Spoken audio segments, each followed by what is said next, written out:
Hello everyone, welcome to the Shivagya knowledge hub. जैसे कि हमने अपना स्टार्ट किया हुआ है एटम्स एंड मॉलिक्यूल। आज उसका थर्ड लेक्चर है जिसमें हम मॉलिक्यूल्स के बारे में डिस्कशन करेंगे।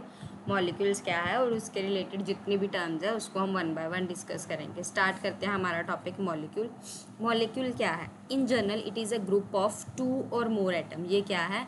2 या 2 से ज़्यादा एटम्स जब क्या करते हैं, केमिकली बाउंड करते हैं एक दूसरे को या टाइटली हेल्ड करते हैं बाय अट्रैक्टिव फोर्सेस, तो क्या फॉर्म होता है? एक मॉलिक्यूल फॉर्म होता है।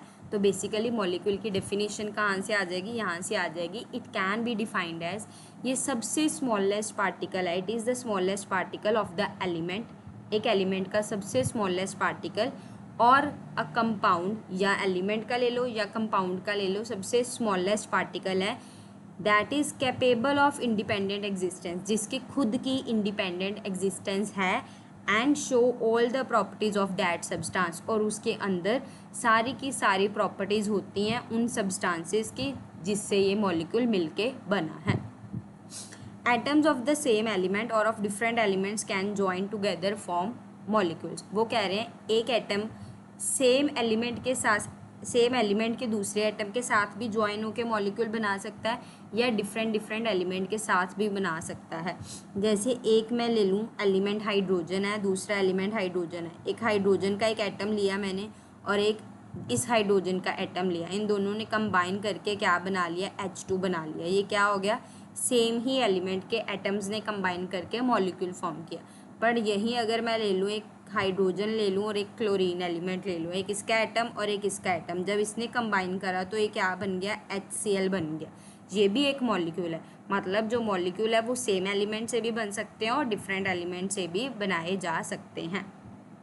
अब नेक्स्ट टॉपिक है हमारा molecules of elements. Molecules of elements के बारे में पढ़ना है। अब हमने कहा कि सेम टाइप से भी हो सकते हैं, डिफरेंट टाइप से भी हो सकते हैं। So molecules are constituted by the same type of atoms. जो सेम टाइप के, सबसे पहले हम उसकी डिस्कशन करेंगे। Molecules of many elements are made up of only one atom of that element. कई मॉलिक्यूल्स ऐसे होते हैं जो सिर्फ और सिर्फ एक ही एटम के साथ मिलकर बनते हैं। एक्सेप्शंस क्या हैं हमारे पास? आर्गन और हीलियम। मतलब आर्गन किसी के साथ रिएक्ट नहीं होता। आर्गन अकेला एक क्या है? एटम भी है, और अकेला एक क्या है? एलिमेंट, मतलब है जिसका एक खुद का मॉलिक्यूल है। मतलब आर्गन जो किसी के साथ कंबाइन नहीं होता, ये सिर्फ और सिर्फ एक एटम से मिलके बना है। हीलियम ये भी क्या है? सिर्फ और सिर्फ एक एटम से मिलके बना है। But this is not the case with most of the non matter. पर ये बाकी सारे नॉन मेटल्स के साथ ऐसा केस नहीं है। जैसे ऑक्सीजन की बात ले लो, 2 एटम्स अगर हम ऑक्सीजन के लिए, तो वो क्या बनाएगा? डायटोमिक मॉलिक्यूल बनाएगा जिसका नाम क्या है? O2। मतलब एक ऑक्सीजन लिया, दूसरा ऑक्सीजन लिया, इसने कंबाइन होकर क्या बना दिया? O2। डाई इसलिए बोला क्योंकि 2 ऑक्सीजन के मॉलिक्यूल्स यूज हुए हैं। यही अगर ऑक्सीजन में मैं 2 की जगह क्या ले लूँ? 3 ले लूँ, तो वो हमारे पास क्या मिल जाती है? ओजोन मिल जाती है, जिसको हम क्या बोलते हैं? O3। क्या बोलते हैं? O3। दैट मीन्स यहाँ से एक नेक्स्ट डेफिनेशन शुरू हुई है। इंपॉर्टेंट डेफिनेशन है, ये भी पूछ लेते हैं एग्जाम में। The number of atoms constituting a molecule. एक मॉलिक्यूल में कितने एटम है वो उसके क्या बताता है? एटॉमिसिटी के बारे में बताता है। क्या बताता है? एटॉमिसिटी के बारे में बताता है। Metals and some other elements such as carbon, जैसे कार्बन है, do not have a simple structure. इनका स्ट्रक्चर सिंपल नहीं है, but they consist of a very large and indefinite number of atoms bounded together. पर ये क्या है? बहुत नंबर ऑफ एटम्स को अपने साथ लेके क्या बनाते हैं? स्ट्रक्चर बनाते हैं। अब एटॉमिसिटी में पढ़ लेते हैं। एटॉमिसिटी मोनो का मतलब जो सिर्फ और सिर्फ एक एटम मिलके बनाते हैं। जो हमने अभी ऊपर एग्जांपल देखी थी किसकी? आर्गन और हीलियम। ये दोनों कैसे हैं? मोनो एटॉमिक हैं। डायटोमिक में कौन होते हैं? ये 4 आपने डायटोमिक के एग्जांपल्स याद रखनी है। ऑक्सीजन मतलब O2 बनेगा, हाइड्रोजन मतलब H2 बनेगा, नाइट्रोजन मतलब N2 बनेगा, और क्लोरीन का मतलब Cl2 बनेगा। डायटोमिक मीन्स 2 एटम्स ने मिलके मॉलिक्यूल बनाया है। फोस्फोरस है टेट्रा एटॉमिक में, ये याद रखना है। टेट्रा मतलब 4, मतलब ये कैसे एग्जिस्ट करता है? P4 की फॉर्म में एग्जिस्ट करता है। सल्फर पॉली का मतलब होता है मोर देन 4। मोर देन 4 में हम क्या डाल देते हैं? पॉली। सल्फर जो है वो कैसे एग्जिस्ट करता है? S8 के साथ एग्जिस्ट करता है। कैसे एग्जिस्ट करता है? S8 के साथ एग्जिस्ट करता है।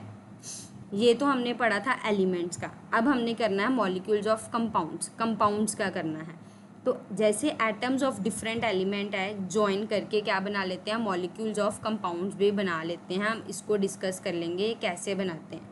जैसे हाइड्रोजन और ऑक्सीजन की ही आप एग्जाम्पल ले लो। किसके एग्जाम्पल ले लो, हाइड्रोजन और ऑक्सीजन के एग्जाम्पल ले लो। हमने कल भी देखा था हाइड्रोजन और ऑक्सीजन में क्या बनता है, H2O।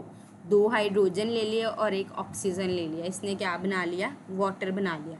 कल हमने अमोनिया की एग्जाम्पल भी देखी थी जब हमारा फर्स्ट लेक्चर था। अमोनिया में हमने क्या देखा था, 14:3। ये किन किन एलिमेंट्स को कंबाइन करके बना है, नाइट्रोजन एंड हाइड्रोजन को। अभी जो हमने पीछे देखे थे मॉलिक्यूल्स जो एलिमेंट्स के साथ बने थे वो सिंगल एलिमेंट थे, जैसे ऑक्सीजन ने ऑक्सीजन के साथ ही कर लिया था।